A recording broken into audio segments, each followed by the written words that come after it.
Chicago Bears football is back, and they are still undefeated in 2025. The Dolphins rolled out their starters. The Bears didn't. So what can we really take away from this preseason game? We're breaking down rookie performances, depth chart battles, and the good, the bad, and the ugly from NFL preseason week 1, Bears versus Dolphins. And on top of that, guys, we have a giveaway. We have a huge giveaway. So if you are tuning in for the first time and you are still listening, hit the subscribe button right now if you want a chance to be entered into a drawing to win one of 3 prizes. There's a grand prize of a free Chicago Bears jersey of your choice, okay? Number 2, runner-up prize is a FOCO bobblehead, okay? Example, won't be this exact one, but right here, something like this, okay? Number 3, I don't have it on, but the Hallis Huddle t-shirt, okay? That should be the grand prize right there, to be honest. So how do you win this? You need to be a subscriber to our channel, and you need to comment on any video, long-form video, going back 2 weeks, okay? Go back 2 weeks, more comments on other episodes, more chances to win. 1 comment per episode equals an entry. It's that simple, okay? Subscribe, comment. It could be Hallis Huddle, Huddle Up, Bear Down, Claws Up, whatever you want to put in there. Tell us, look, your shirt is an ugly blue. I don't care what's in the comments. Just put it in the comments. It's an entry. That's all you got to do. The comment could be Austin Booker for mayor. Yeah. Based on how today's game went, maybe someone might think that. So that's all it takes. So as always, I'm Rob Schwartz with Bear Goggles On. With me is Justin Oniemi. We are going to talk Bears Dolphins, as Justin said. Let's get into it right now. Okay, right away. So I know, felt a certain way about it, Rob, so I kind of want to hear what you think. But I'm surprised, considering this was the preseason game that came right after a joint practice. I thought that led the coaches to kind of get together and determine like a strategy both for that practice and the game itself. And so when I heard the Bears starters really weren't going to play, I'll tell you, honestly, I was quite bummed. But it is what it is. But I kind of assumed that meant Miami starters wouldn't play. And then we see Tua out there for not 1, but I think 2 different drives. A-Chain is out there. No Tyreek Hill, but they played mostly their starters, and the Bears did not. So what was your take on that, and what do you think it means? Yeah, it seems like teams now, and we alluded to this in our last episode, but it seems like teams now are really using those joint practices to kind of give them their looks on what they want to do. Really dive into their depth charts with that too. And we're seeing it too. When they cut down to the 53-man roster, like we'll have guys who we think based off of what we see, right? But it's really what they're seeing in practices, whether it's behind closed doors when media is not and fans aren't present, or, like these joint practices where they can, control what happens, control what's going on a little bit better. I think we're going to see a lot more of that going forward. They got to play against the Bills. Like, look, and we'll get into it, but there were too many things that didn't go right today. And that was with the backups. Now we need to get those starters to work that out before week 1 too, because I don't want them to kind of limp into that first game against the Vikings. Well, and they know that. I mean, the whole point is to be ready on Monday night, September 8th, at home against your division rival. And there's no exact method. Different teams handle preseason differently. This is the first time Ben Johnson's coaching. So is this always how he's going to approach it? Is it because of what he's seen in earlier parts of training camp and in this joint practice? I mean, I was bummed just as a fan, but to your point, you need certain types of reps to be ready. And so whether it's next week against Buffalo or the week after against Kansas City, which again, traditionally, a lot of teams don't put a lot of people in for that last game.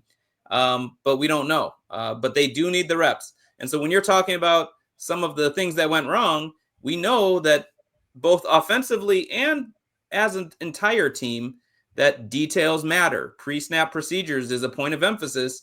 And to your point, there were some mistakes. I mean, scores being called back because of not, shifting correctly. False starts. There was all sorts of things going on that you don't want to see. And I don't think that's simply something that happens because you're a backup. Some of it's just not working out those finer details. Yeah. And, these are the things that we're going to try to take away from this game, because the whole point of this is, we say true takeaways. What actually matters is it's hard to know what's going to happen when you're not watching your starters on the field, right? Like, look, Colson Loveland was on the field. I guess technically he's a starter, but he's a rookie, so they want to get him those reps. Braxton Jones was on the field. We don't know for sure if he's going to be the starter. I'll tell you, he looked like he needed those reps, so I am glad that they did get him out there. But it's hard to really know what's going on. So, like, some of the things that we really saw that we felt was awesome, right? Like, or bad, I should say. You already alluded to the pre-snap procedures. You got to pay attention to those details. Is the starting offense and starting defense going to have the same issues? Again, hard to know unless that happens. But we really liked, look, this is like the vanilla time of the year, but the defense seemed extremely aggressive, right? This isn't your Tampa 2, cover 2 type defense where you're just kind of like bend and don't break. Now, they kind of happened throughout the game at times, and things weren't perfect, but you can see where Dennis Allen is going with this defense, and it's exciting because now, you said it pre-show, imagining these guys playing, but the actual starters. Exactly. Yeah. So you see his mentality, and that's with a vanilla approach. He's still willing to bring pressure, and he loves the fact that he has a guy like Kyler Gordon. So now you're picturing him out there. Tremaine Edmonds, who I'm very high on, even though this has to be that year where he breaks out. And in the joint practice, so there's a starter. We don't get to see him on preseason, but in the joint practice, basically had a pick 6, from what I understand. So it's exciting to see it. You just want to actually see it so that it's not just possibility. So with no starters out there, other guys, specifically on the edge, got to show out. And we are very worried. We like the interior of the D-line having depth, but we've been talking about on this show, do they have enough off the edge? Austin Booker, looks like Trey Hendrickson when it comes to preseason. Because if I remember correctly, he came on the scene last preseason as well. Yep. And the actual season came. He's a rookie, a young one, now he's a second-year player, only 21 years old. So to see him flash is a good sign. Dominique Robinson, different situation, but he showed flashes out there. And so those are still important takeaways. But then you just want to know, is that going to carry over? Has something been unlocked? Or is it just preseason football? It could be preseason football, but the thing is especially the Dominique Robinson situation, right? Like, he hasn't really flashed at all, right? So, like, to see him actually flash a little bit now, like, that is at least exciting to me, because I had cut him last year. If anyone's been around this long, you guys know I cut Dominique Robinson last year. So I'm glad to at least see him, doing something that looks important. I also, you mentioned that. I got to shout out Cairo Santos. I think this matters. You saw him kick a 57-yard field goal with ease, right? That was easily a 60-yard attempt. And I don't know if they're going to now test him for PEDs because, look, I cut Cairo Santos before the beginning of this year too, because I just don't trust his leg from a distance standpoint, even though he has improved drastically over the years. His accuracy, though, is still one of the best in the league. So if he can get that distance, it doesn't matter who they brought in. He's gone. Well, now that I think about it, their kicker also hit a 50-something yarder. And I know all across the league that's becoming commonplace. You got to wonder, kicking at Soldier Field on a 90-degree day compared to what you most likely kick in during the regular season, if that's been part of his struggle of having the distance. You do play half your games at Soldier Field, and if you already don't have the leg. Like today, I was shocked at what I saw from him. So maybe it had something to do with the heat and humidity, or maybe he's added that to his game. One last thing. Hold on. What was it? The Jaguars kicker who kicked a 70 yards? Yeah. Maybe they changed the balls or something. I don't know. But one more thing. We talked about Dennis Allen being an aggressive play caller. But one thing I want to talk about is, and there's a bit of it that's just preseason football, wanting to see what you have in third and short and different packages and things like that. But willingness to be aggressive and go for it on fourth down and things like that. What will Ben Johnson do when it's a real season? We saw today, went for it quite frequently. That's kind of a Dan Campbell thing. So are we seeing a preview of the way he thinks, or was that just what preseason is? Because the Bears went for it on fourth down 4 times. Only successful once, by the way. So I'm going to just toe the line a little bit, like ride the fence. I think it's going to be a little bit of both, right? Like it's going to be obviously game specific situation, but knowing that the Lions go on fourth down all the time under Dan Campbell, I have to assume that Ben Johnson is going to kind of follow that similar mentality because that's, where he's been the last few years and he's seen it work well enough. I feel like I think he's just going to bring it here to Chicago as well. Well, and I think, again, it's going to depend on situation. If you're aggressive in going for it on fourth down when you have the ball, part of that calculus, part of that decision is what you believe your defense is capable of. So it kind of goes hand in hand that, hey, if Dennis Allen and his defense get put in a bad position because we happen to not make it going for it on fourth on a questionable time, we're going to go punch them in the mouth and get the ball back anyway, kind of mentality. So 100%. All right, let's move to the rookies. I'm going to just start off with the very first guy that I saw out there. I felt like he was I felt like they were game planning to try to get him the ball. He had one catch, one that I guess it was a really bad, not a great pass. The first attempt by Tyson Bagent, who I believe was getting chased at the time. Colson Loveland, no, look, he wasn't even out there for very long, but even the one catch that I saw, like, maybe I'm overhyping it, but it was a great route, great catch. I just think going forward, I think we're going to see, and we should expect big things out of Colson Loveland this season. Yeah, I'm not even basing it totally on what we saw today, but he's going to be a problem out there. I thought they hit him on more of like a screen on a third and very long, but it was like a delayed, like they let the guy come through and then he went out. Yeah, he was pretty much wide open, so, but he ran it. Utilized a lot of different ways. Yeah. The next rookie I would say kind of stood out in terms of how quickly he was entered into the game, and part of the game plan was Kyle Monangai. And he looks like he's going to be a hard runner, not go down on first contact, good balance, contact balance. He'll stick his nose in there and block, but he got pancaked a few times. Sometimes it still was a successful block, but can he sustain that as a bit of a smaller back? But to me, he looked good, and I think we can talk even more about the running back group as a whole later in the show. But I just thought out of him, you can tell he knows what he's supposed to be doing out there. Yeah, it wasn't that he was in the wrong position, right? It's not like he completely missed and the guy just had an unblocked attempt at the quarterback. He was there. It just didn't look as good as his college highlights that people were putting out there, myself included, on how good of a blocker he was. So, but sometimes as a running back, you just have to get in the way. And so I think that is definitely a good sign for him. Let's talk Luther Burden. Luther Burden had two really good catches. They were pretty easy catches, I feel like, for someone of his caliber, right? But the one that stood out to me the most was the one where he was going across the middle, ran out of bounds, very smartly, right? And ended up leaving 1 second left on the clock that got the Cairo Santos 57-yard field goal. Look, that's not always what you're going to see out of a rookie. So to see him make that decision, that brings back that attention to detail, and I am loving it.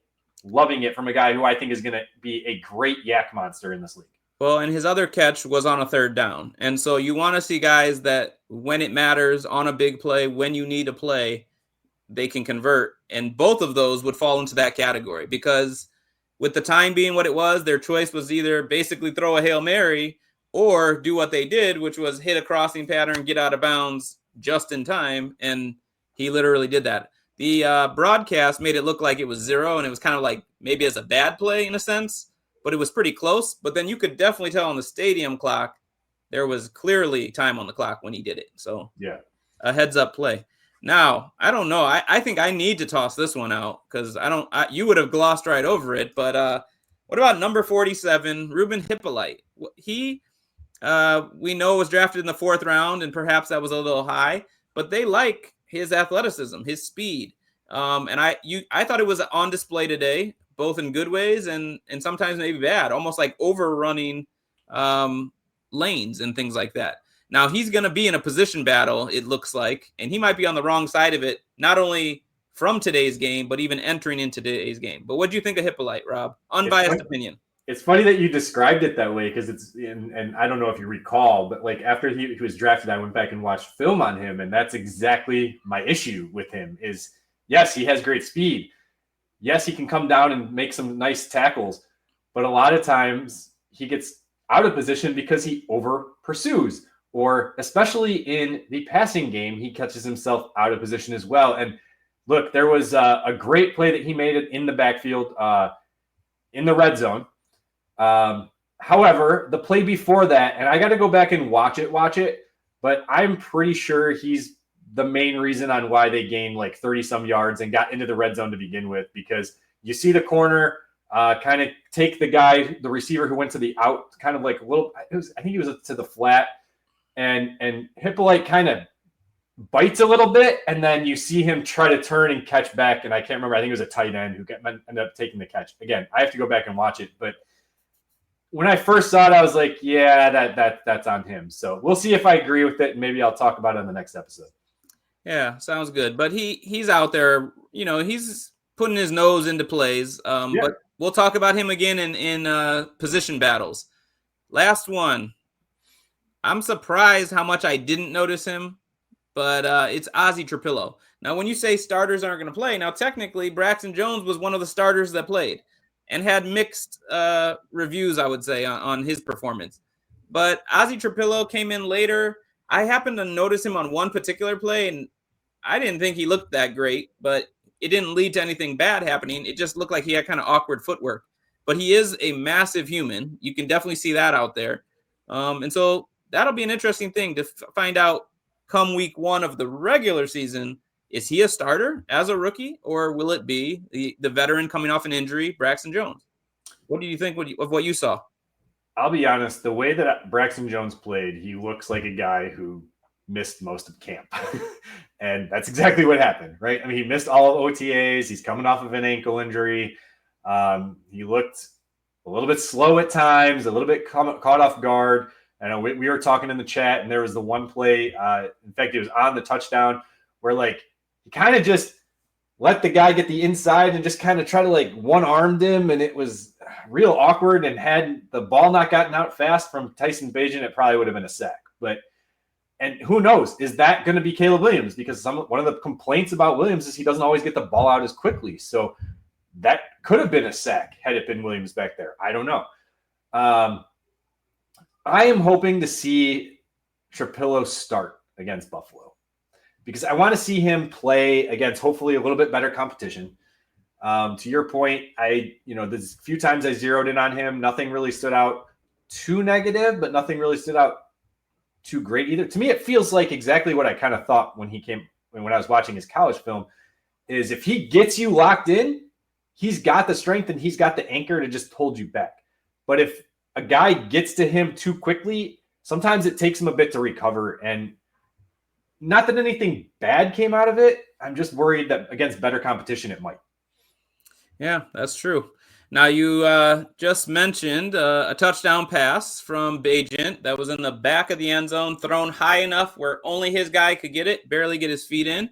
So we liked that throw. But as far as the quarterback 2 battle, it's between Bagent and Case Keenum, and I think both guys gave you reasons today to see why they could be deserving of that. And it also makes you wonder, regardless of who gets the quarterback 2, are they going to be looking to carry 3 quarterbacks as part of their 53-man roster? Yeah, that's going to be the interesting thing because I don't think Case Keenum will last. I don't think either of them would last on the practice squad as a QB3, right? So, Miami would pick up Miami should pick up either one of them. When you saw what Zach Wilson did. Yeah. Here's the thing, like. Realistically, Keenum should have had that interception, but there was, the penalty on the play, so that was negated. And then they had another one that could have been a pick 6. But there was a penalty. Again, it was, yes. But you had another one that could have been a pick 6. Again, there was a penalty. The guy didn't catch it anyway, but I thought it was a bad decision the way he threw that. If he was going to throw it, like, just throw it away completely. But Tyson Bagent wasn't perfect either. They stalled the first few drives. It took a while for them to get a first down, get into a rhythm.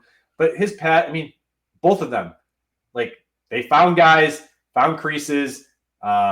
the sidearm that Keenum had to bubble screen was good on him. The way that he was able to run up, and then he probably could have ran that in for a touchdown, but then he just kind of slung it in there and got the touchdown pass. What? That one was Keenum. Yeah, that's what I'm saying. Keenum. Yeah, again, I think it's just fairly close. But are you going to go with the young guy who's being talked highly about by Ben Johnson as a guy that you can tell he's taking this battle seriously? Or are you going to go with the veteran who might be able to help bring along Caleb Williams throughout the season? It's going to be a tough call. Or carry 3, but that comes at the expense of another position. So speaking of other positions, another interesting thing, and I kind of want to look at today's game, but the cornerback situation. Obviously, Jalen is out injured, but he probably wouldn't have played anyway based on who they put out there. So we didn't see starters. However, we saw who's been replacing Jalen Johnson play a lot, which was Nahshon Wright. Terrell Smith had a dropped interception, pick 6 that he should have had, but he was there to break up the play. I don't know. Even Blackwell was in there making plays, but maybe against lesser competition. So the cornerback room looks deep, looks good. What did you take away from today's game? Yeah. So I'll say I felt a little bit differently about Blackwell early on in the game. I felt like he let up a few, I don't want to say easy, but he just seemed like he was out of position. He had one where he had a horrible tackle attempt. But it is preseason, and this is what happens a lot when you watch preseason games is the tackling is just bad. We mentioned it earlier, right? So as a corner who's fighting for a spot, though, you got to clean that up because this cornerback group is pretty deep.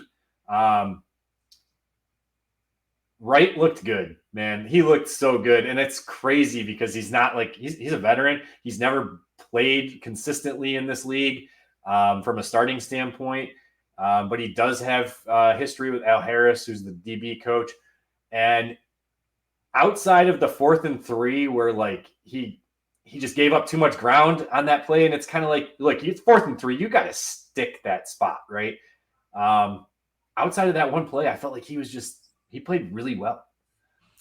Yeah. So, I mean, I think having a wealth of options is a good thing. Right now, it'd be lovely if Jalen Johnson's good to go on week 1, and you have Nahshon Wright, and you have Tyreek Stevenson, and you have Kyler Gordon, and. So we will see. Let's do this one kind of quickly because we already mentioned one of the guys. But at linebacker 3, which some will debate is not actually a starting position in this NFL, you have Hippolyte, who we talked a little bit about, and you have Sewell, who was talked about a lot as today's game was going on. Really good blitzing. Had a big tackle on the 4th and goal stuff. And just, I thought, played really well. And I've been hearing that's how his camp has been going as well. So it looks like to me he's got the edge right now. But what did you see in today's game? Yeah, he had a forced fumble. Unfortunately, they weren't able to recover it. Look, Sewell looked fantastic to me in this defense. And what is exciting is I don't know if people remember, right? Because, look, if I recall, he was drafted in 2020 or 2021 in his 2020 college season. Maybe I have the years off. However, the year before he was drafted, he was a top linebacker prospect. And then he went back to Oregon and he didn't play quite as well that year, dealt with some injury stuff. But the hope was, because they got him 4th, 5th round, the hope was that he would develop and be the guy he was the year prior at Oregon. Now, maybe now he's just becoming that guy because the way that he played today, and maybe he just needed to be in more of an aggressive style defense. He's got the speed to be that guy who can do those blitzes. So I really like him to be the linebacker 3. He still brings special teams options to it. And look, they're going to keep Hippolyte as well. And I think that those 4, that's your rotation. And I think, unfortunately, if they're not going to keep 5, again, we'll have to do a depth chart episode at some point. I'm blanking on the guy's name, but 45, the Nigerian, is probably the short guy out. Yeah, he might be. Special teams will ultimately decide who makes the linebacker 4, linebacker 5 type situations. which I will bring up special teams later, my man, in our good, bad, and ugly category. But running back, just like we had said earlier in the show, that edge rusher, like who are the extra edges you need? We've been saying the same thing at running back. Like those are still the two positions I could see them like still signing a vet if one were to become available. So this is the opportunity for the lesser known guys to show what they have. And today, I think we saw a lot out of the running backs. We already talked about Monunga. I'm not going to go back over that. Hawkins, but the guy I liked and really want to talk about is Ian Wheeler. I was really excited about what he was putting out on tape around this time last year in the preseason. And then we had the added benefit of being on Hard Knocks and seeing some of his story. But unfortunately, he tore his ACL. And, you know, at that stage, as a rookie undrafted, they could have just kind of let him go. They kept him to rehab with them and made him a part of this team. So it makes me think they like what they see out of him. And again, today he had a good game. But overall at the position, how are you feeling, Rob? Obviously, no DeAndre Swift, and we hope he gets unlocked in this system. But about the whole room as a whole of the running back position. Yeah, and Roshan, I think, is dealing with an injury, right? So he didn't play either. The Ian Wheeler thing is real interesting because, look, he tore his ACL, and I think it was an awful thing that happened. But if it was going to happen, it happened at the right time, right? Because I feel like that is the main reason why he was able to stick around.